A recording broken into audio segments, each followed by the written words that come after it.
आदि अंत और मध्यलो रसिकन की यह रीति, संत सबे गुरुदेव हैं, व्यास ही यह परतीति।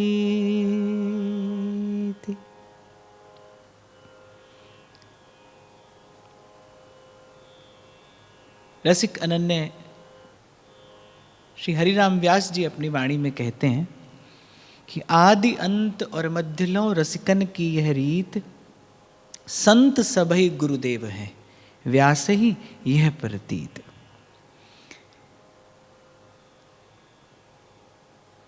संत भक्तों की कृपा से भक्तमाल का दर्शन करें तो ऐसा अनुभव होता है कि जैसे इस भक्तमाल रूपी बगिया में ये सुंदर सुंदर भक्तों के चरित्र रूपी पुष्प खिले हैं। जैसे एक बगिया में अनेक रंगों के भिन्न भिन्न प्रकार के पुष्प खिले होते हैं, सबकी सुवास अलग अलग है, सबका स्वरूप अलग अलग है, सबका सौंदर्य अलग अलग है। और प्रभु की बनमाला में, प्रभु की बैजंती माला में सभी पिरोए जाते हैं।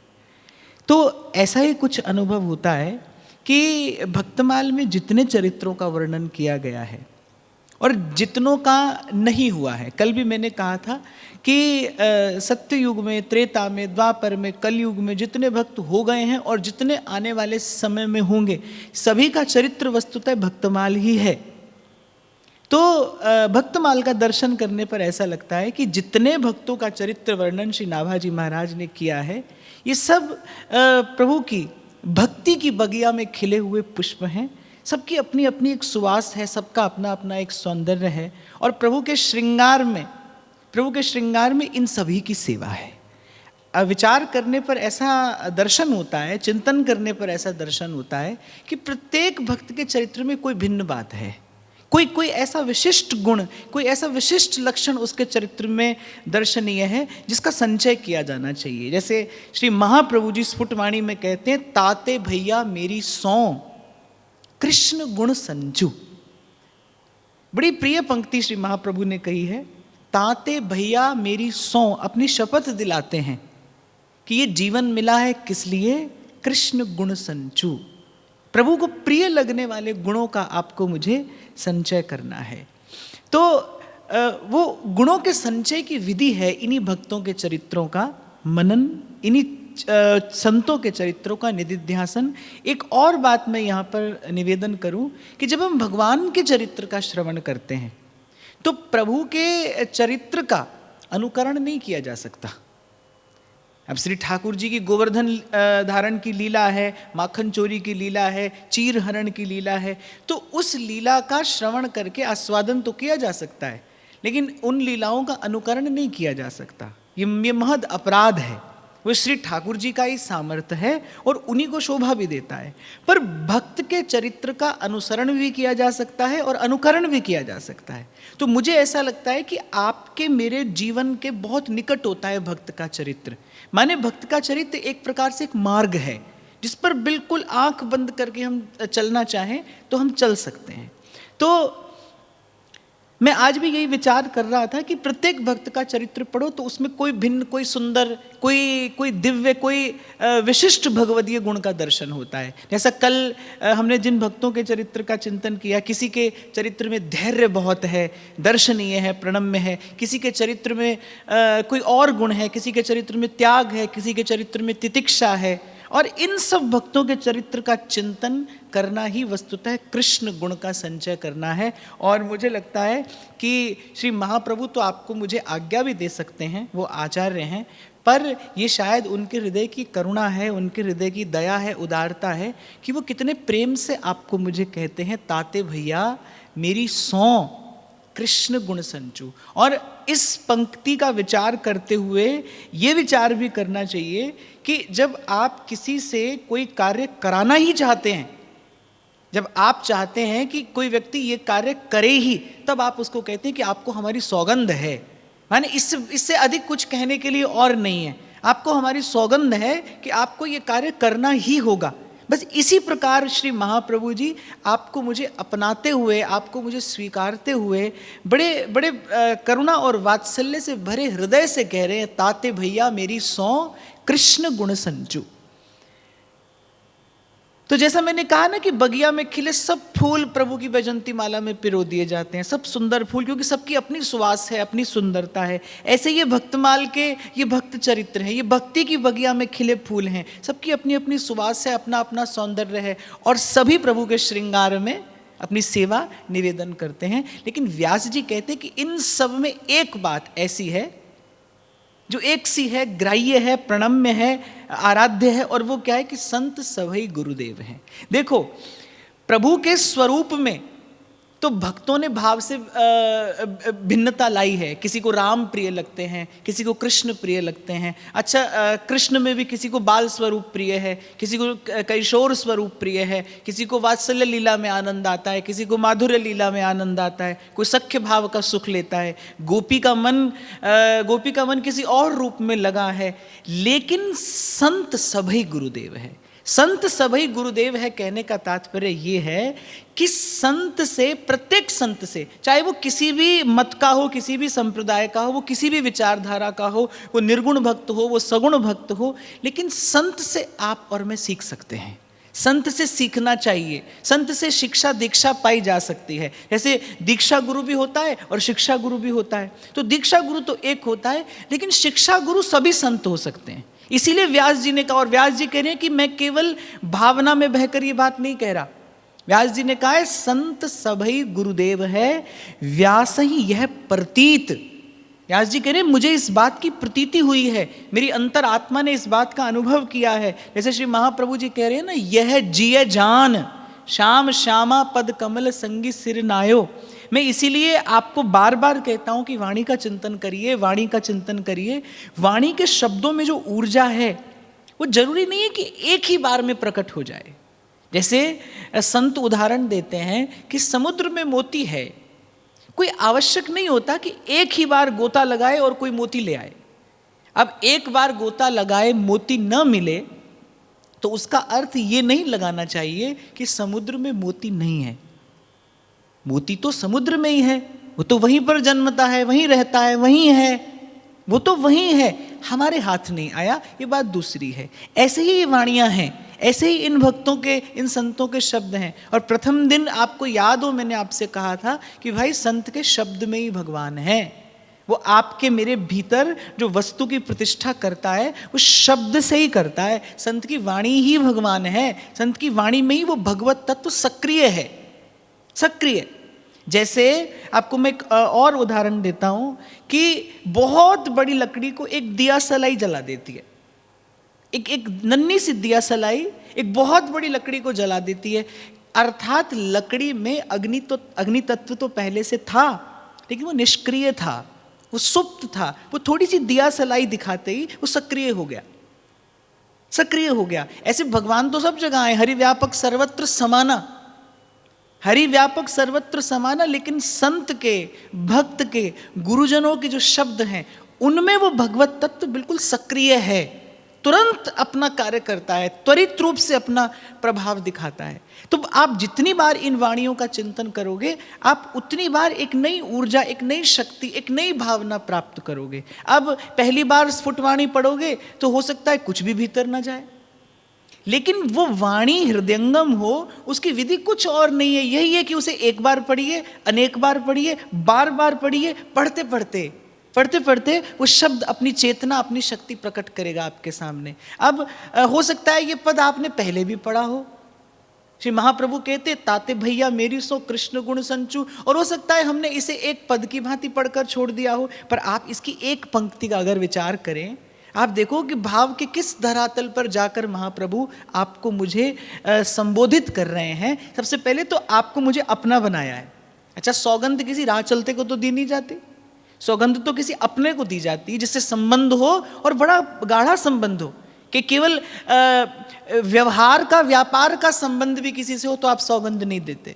प्यार का संबंध हो तो सौगंध दी जा सकती है। तो महाप्रभु ने पहले आपको मुझे अंगीकार किया है, स्वीकार किया है, फिर कहते हैं ताते भैया मेरी 100 कृष्ण गुण संचु, अर्थात ये कार्य करना ही, ये कार्य किए बिना नहीं रहना, ये कार्य अत्यंत आवश्यक रूप से करना, सदा ही करना। तो आचार्य की वाणी का मर्म जब समझ में आता है तब और अंतर को कर्तव्य का बोध होता है कि भाई ये करना ही है। हमारा आचार्य हमें सौगंध दिला रहा है, हमें शपथ दिला रहा है। एक और बात मैं आपको यहाँ पर कहूँ, किसी ना किसी भाव का, किसी ना किसी वृत्ति का संचय मन करता रहता है। पहले दिन हमने इसी विषय पर बड़े विस्तार से चर्चा की ना कि मन सदा चिंतन में तो लगा ही है, भजन में तो मन सदा ही लगा है। ये बात दूसरी है, संसार का भजन कर रहा है या प्रभु का भजन कर रहा है, चिंतन संसार का हो रहा है या तत्व का हो रहा है, ये बात दूसरी है। तो मन सद्गुण का संचय नहीं करेगा तो दुर्गुण का करेगा, कुछ ना कुछ उसे करना है। मन खाली नहीं बैठ सकता, मन खाली नहीं रह सकता।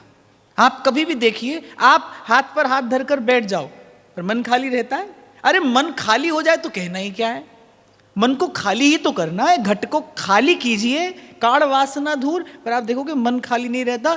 जागृत में तो क्या, मन सुषुप्ति में भी अपना कार्य करता है, नींद में भी मन आपको कहाँ कहाँ ले जाता है। कुछ लोग नींद में बोलते हैं, कुछ लोग नींद में चलते हैं, और कुछ लोग स्वप्न देखते हैं, कुछ लोग कैसे स्वप्न देखते हैं, कुछ कैसे देखते हैं। तो मन सतत कार्यरत है, मन खाली नहीं रहेगा। आप उसको भजन में नहीं लगाओगे, आप उसको साधन में नहीं लगाओगे, आप उसको सत्कर्म में नहीं लगाओगे, आप सद्गुण का चिंतन नहीं करोगे तो मन दुर्गुण का चिंतन करेगा।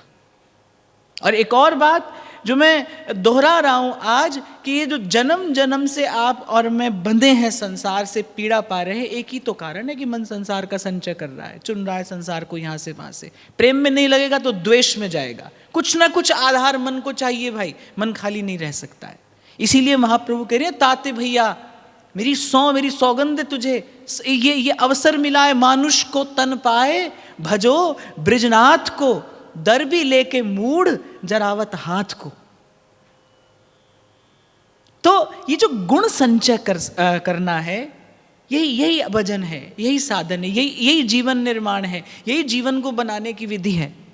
और इन भक्तों के जो चरित्र हैं ये सब उन्हीं सद्गुणों से भरपूर हैं। किसी भक्त के चरित्र से क्या सीख लीजिए, किसी से क्या सीख लीजिए, किसी से धैर्य सीखने को मिलेगा, किसी से दया सीखने को मिलेगी, किसी से त्याग सीखने को मिलेगा, किसी से तितिक्षा सीखने को मिलेगी, किसी से संयम सीखने को मिलेगा, किसी से धर्म का पालन कैसे करना है ये सीखने को मिलेगा। कोई आपको क्षमा सिखाएगा, कोई आपको देना सिखाएगा, कोई आपको सेवा सिखाएगा, कोई माला जपना सिखा देगा। ऐसे प्रत्येक भक्त के चरित्र में कुछ ना कुछ विशिष्टता है, कोई ना कोई सुंदरता है। उसी को आपको मुझे दर्शन भी करना है, चिंतन भी करना है और उसका संचय भी करना है।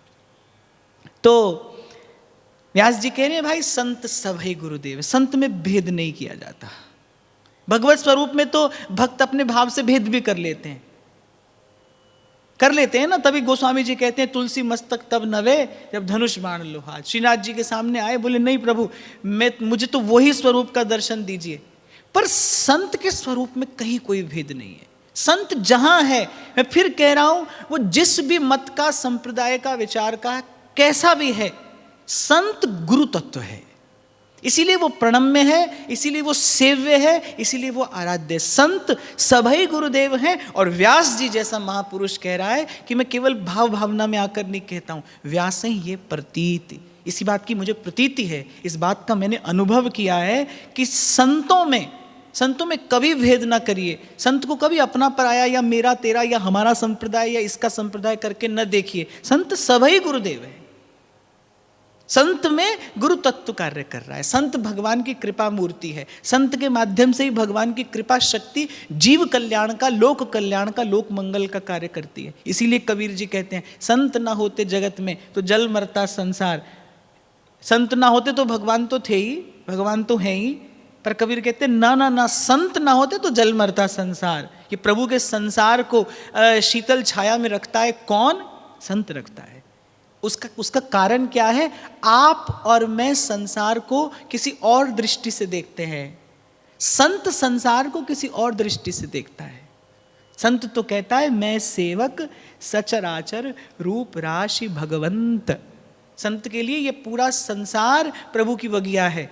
वो सदा इसे सींचता रहता है अपने सद्भाव से। जो निष्काम संत भजन करते हैं, उनके हृदय से, उनके रोम रोम से जो निष्कामता प्रसारित होती है, उसी के कारण आप और मैं यहाँ बैठे हैं, उसी के कारण इस सृष्टि में सुख है, उसी के कारण इस लोक में मंगल है। संत ही तो है जो अपने भजन की छत्र छाया में आपको मुझे बिठाए रहता है। खबर नहीं पड़ती आपको मुझे, क्योंकि वो निष्काम है। वो भी नहीं चाहता कि संसार को सूचना मिले कि मैं संसार के लिए कुछ कर रहा हूं, क्योंकि जो वस्तुतः संत है वो सत्कर्म केवल अपना कर्तव्य जानकर करता है, केवल अपना कर्तव्य जानकर। वो किसी पर उपकार नहीं कर रहा, वो उसका जीवन है, वो उसका स्वभाव है, वो उसके अतिरिक्त कुछ और कर ही नहीं सकता। और फिर से सब संतों के, सब भक्तों के चरणों में नमन करते हुए, वंदन करते हुए, भाव से उनकी चरण रेणु अपने मस्तक पर धारण करते हुए मैं ये निवेदन करता हूँ आपसे कि आपके मेरे जीवन में जो भजन का सुख है, आपको मुझे खबर हो कि ना हो, पता नहीं किस संत की कृपा से आप में यहाँ बैठे हैं, किस संत की कृपा से आप में वृंदावन आ गए, किस संत की कृपा से आपको मुझे सत्संग में सुख मिलने लगा। हो सकता है आपका मेरा कोई परिचय भी ना हो उससे, पर है ये संत की ही कृपा। कबीर जी तो एक पंक्ति कहते हैं, वो कहते हैं जब तब साधु तारसी और सकल परपंच। कबीर कहते हैं कि अगर किसी को भव से पार होना है ना, तो भाई जब तब साधु तारसी। कबीर कहते हैं इस जन्म में या किसी जन्म में तारेगा साधु ही आकर, कल्याण संत ही करेगा, कल्याण भक्ति से ही होगा, क्योंकि निर्मल मन हुए बिना भगवान नहीं मिलेंगे। अच्छा, भगवान यहां पर कोई समझौता नहीं करते। मैला कुचैला मन हो तो भगवान कहते हैं कि भाई दूर रहो, क्योंकि हम तो निर्मल मन के निकट ही जाएंगे। प्रभु तो कह रहे हैं सबके साथ, सबके सन्मुख कह रहे हैं, निर्मल मन जन सो मोहि पावा। माने कह दिया प्रभु ने तो भाई निर्मल मन हो तो आओ, नहीं तो मत आओ। तो प्रभु तो कह रहे हैं कि भाई हम तो निर्मल मन वाले को मिलेंगे, लेकिन संत यहां पर भी विचार नहीं करता। एक बार विचार करो, मुझसे किसी ने पूछा था, मैं कई बार व्यासपीठ से भी ये सुना चुका, मुझसे किसी ने पूछा कि भजन करने से मन निर्मल होता है या निर्मल मन होने पर भजन होता है। तो मैंने विचार किया, तो मैंने कहा भाई जिसको भजन कहना चाहिए वो तो निर्मल मन होने पर ही होता है। तो उसने पूछा फिर मन निर्मल कैसे होता है? कहहित कीजे साधु संगति सो, साधु संगति सो, जावे कल्मष जी को, कमल नयन सो, कमल नयन सो। क्या हित कीजे साधु संगति सो, जावे कल्मष जी को। विचारणीय है कि क्यों महाप्रभु ने व्यास जी जैसे महापुरुष को इतना ही कह दिया। बोले व्यास जी 100,000 की एक बात आपको बताते हैं, भक्तों की भक्ति करिए। अब महत जनों की वाणी का ये गुण होता है, वो बहुत ज्यादा नहीं कहते, बहुत थोड़ा कहते हैं, लेकिन सार की बात कहते हैं, निचोड़ की बात, सार की बात। सब बातों की एक बात श्री महाप्रभु जी ने कह दी, श्याम श्यामा पद कमल संगी सिर नायो। क्यों? इसलिए कही कि भक्त के निकट जाओगे, भक्त के संग रहोगे, भक्त का सेवन करोगे तो होगा क्या, आपको खबर पड़े ना पड़े, लेकिन धीरे धीरे मन उजला होता जाएगा। और मन निर्मल होते ही फिर भगवान इस बात की प्रतीक्षा नहीं करते कि आप उनके पास जाएं। मन निर्मल होते ही तो वो आपके पास आ जाते हैं। निर्मल मन ही तो खोजते हैं प्रभु, निर्मल मन ही प्रभु को प्रिय है। क्यों? क्योंकि निर्मल मन में रहता है शुद्ध भाव, और भगवान कहते हैं भाव की हमको भूख लगती है। निर्मल मन में रहता है सार स्वरूप प्रेम, सार स्वरूप नवनीत स्वरूप प्रेम रहता है निर्मल हृदय रूपी घट में। और गोपी कोई कन्हैया के घर थोड़ी जाती है उसे माखन देने, वो तो निकाल के माखन धर देती है, फिर कन्हैया आता है, सीधे सीधे से गोपी देती है तो भोग लगा देता है, नहीं तो चुरा लेता है। ऐसे ही मन निर्मल होने तक की तो बात है, उसके बाद थोड़ी जाना है आपको मुझे प्रभु से प्रार्थना करने की आइए। निर्मल मन होते ही तो फिर प्रभु आ जाते हैं। आप दोगे तो प्रभु प्रेम से स्वीकार कर लेंगे, नहीं तो चुरा लेंगे। हमारे यहाँ तो गाते ही हैं ब्रज के रसिक संत लोग कि छीन ले हंस के सबका ये मन, सखीरी मेरो राधा रमन। प्रभु तो छीन भी लेते हैं मन, उनको प्रिय लगे तो चित्त चोर तो उनका नाम ही है। लेकिन ये जो मन निर्मल होने की विधा है, ये क्या है? क्या हित कीजिए साधु संगति सो जावे कलमश जी को। सब महापुरुष एक बात कह रहे हैं भाई, अपने अलग अलग शब्दों में एक ही बात कह रहे हैं। महाप्रभु कह रहे हैं कि साधु संगति करो दिन राती, ध्रुवदास जी कह रहे रसिकन संग फिरो दिन राती। व्यास जी तो एक बार नहीं कितनी बार कहे, अरे साधु चरण रज मांझ व्यास से कोटिक पतित समात। व्यास जी ने जो भक्तों की महिमा गाई सो तो किसी ने भी नहीं गाई। हाँ, एक बात जरूर मैं आपको कहकर फिर आगे बढ़ूं कि कभी भी विचार नहीं करना है कि संत हमारा है या नहीं। संत सभी गुरुदेव है। मैं फिर कह रहा हूं, वो किसी भी मत का, विचार का, किसी भी संप्रदाय का हो, वो किसी भी भावना को, वो आपको मुझे सिखा सकता है। वो भक्ति में आपका मेरा सहयोगी हो सकता है। उसकी बात काम की बात है, उसकी बात गुरु की बात है, उसकी बात जीवन में प्रकाश करेगी। जब व्यास जी आ गए वृंदावन तो सब भक्तों का यश व्यास जी श्री महाप्रभु की आज्ञा से गा रहे थे। व्यास जी ने सब भक्तों की महिमा गाई और व्यास जी गाते ही जा रहे थे। और सब भक्तों का स्मरण करते करते व्यास जी को श्री कबीर जी का स्मरण हुआ आया। जमुना किनारे बैठे थे, श्री कबीर जी का स्मरण हुआ आया तो व्यास जी ने मन में ऐसे केवल विचार सा कर लिया कि अरे कबीर जी तो निर्गुण भक्त हैं, अब उनके विषय में मैं क्या विस्तार से कहूं। और व्यास जी कबीर जी के नाम को एक और धर के आगे बढ़ गए। अब कहते हैं जैसे ही ये घटना घटी तो व्यास जी को लीला दर्शन होना बंद हो गया। वो जो लीला दर्शन उनको सतत होता था, वो जो लीला का आस्वादन होता था, उसमें विक्षेप उपस्थित हो गया। देखो, पद पढ़ना एक बात है, उस पद के साथ मन का प्रिया प्रीतम के निकट पहुंच जाना दूसरी बात है। तो व्यास जी को जो आस्वादन होता था, वो जो लीला रस आस्वादन होता था, वो बाधित हो गया, विक्षेप उपस्थित हो गया। और व्यास जी का तो जीवन ही वही। और जैसे व्यास जी का वो लीला चिंतन बाधित हुआ, उनका अंतःकरण तो बहुत व्याकुल हो गया, क्योंकि भक्त के लिए तो आहार ही है प्रभु की लीला का आस्वादन। तो व्यास जी तो बहुत व्याकुल हो गए, छटपटाए। व्यास जी ने बहुत चिंतन किया कि क्या हुआ भाई, हमसे किसका अपराध हो गया, क्यों हमारे साथ ऐसी परिस्थिति उत्पन्न हो गई, क्या हुआ। अंततः श्री व्यास जी श्री महाप्रभु जी के पास गए, पूछा। श्री महाप्रभु ने कहा, व्यास जी आप जैसे भक्त सम्राट को भी अगर लीला रस से कोई वंचित कर सकता है तो वो एक ही वस्तु है कि आपसे किसी भक्त की अवज्ञा हो गई है, आपसे किसी भक्त का अपराध हो गया है। चिंतन करिए, विचारिए। व्यास जी ने खूब चिंतन किया, विचार किया, तो व्यास जी की पकड़ में बात आई, क्योंकि व्यास जी वस्तुतः व्याकुल हो गए थे, वो छटपटा रहे थे। प्रभु को दया आई, व्यास जी के हाथ आई वो बात कि हाँ भाई क्या हुआ था। उन्होंने श्री महाप्रभु जी से निवेदन किया कि अवज्ञा तो मुझसे शायद नहीं हुई, हाँ पर एक विचार मेरे मन में अवश्य आ गया था कि श्री कबीर जी तो निर्गुण भक्त हैं, तो उनके विषय में मैं क्या कहूँ। श्री महाप्रभु ने कहा कि बस यही भूल हुई आपसे।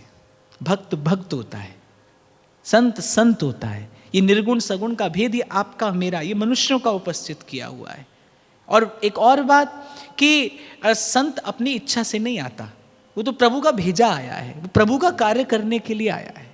तो आप जाइए, श्री कबीर जी का स्मरण करिए, उनसे प्रार्थना करिए।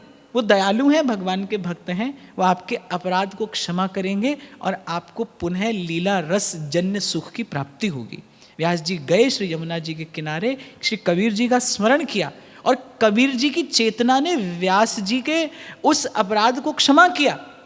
श्री कबीर जी ने कहा कि निर्गुण सगुण का भेद ये तो संसार के मनुष्य की बुद्धि का पसारा है, ये तो बुद्धि का विलास है। हम तो प्रभु का कार्य करने के लिए आए थे, प्रभु ने जो आज्ञा दी सो कार्य किया और प्रभु के धाम को चले गए। तो कहने का मेरा तात्पर्य ये है, बहुत बार ऐसा होता है कि हम भजन के मार्ग पर चलते हैं तो संत के प्रति कभी कभी कोई भाव से भी अवज्ञा अवहेलना की बुद्धि न आ जाए, इसलिए मैंने आपको ये बात निवेदन किया कि इस भक्तमाल में भी कोई श्री राम की आराधना कर रहा है, कोई श्री कृष्ण की आराधना कर रहा है, कोई प्रभु को किस भाव से भज रहा है, कोई किस भाव से भज रहा है, पर हमारे लिए ये सब संत गुरु स्वरूप हैं। हमारे लिए ये सब संत हमें बोध देने के लिए आए हैं। इन सब संतों के चरित्र से हमें किसी ना किसी सद्गुण का संचय करना है और फिर उसकी माला पिरोकर श्री प्रियालाल के श्री चरणों में निवेदन करनी है। इसी के लिए भक्तमाल का ये चिंतन है, इसी के लिए इस सुख का आस्वादन है।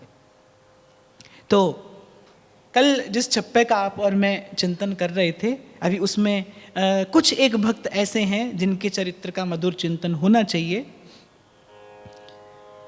हरिवल्लभ सब प्रार्थों जिन चरण रेणु आशा धरी, कमला गरुड़ सुनंद आदि षोडश प्रभु पद रति, हनुमंत जामवंत सुग्रीव विभीषण शबरी खगपति, ध्रुव उद्धव अम्बरीश विदुर अक्रूर सुदामा, चंद्रहास चित्रकेतु ग्राह गज पांडव नामा, कौशारव कुंती वधू पट ऐचत लज्जा हरि, हरिवल्लभ सब प्रार्थों जिन चरण रेणु आशा धरी।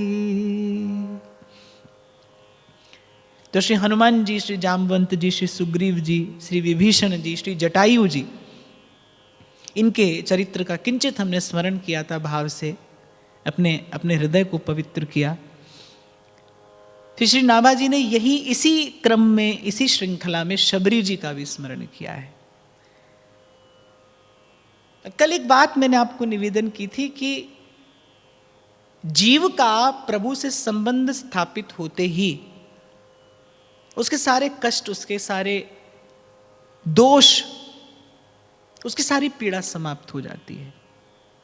ये आप और मैं जितना प्रयास कर रहे हैं, ये प्रभु से, ये श्री ठाकुर जी से, श्री प्रियालाल से संबंध बनाने के लिए कर रहे हैं।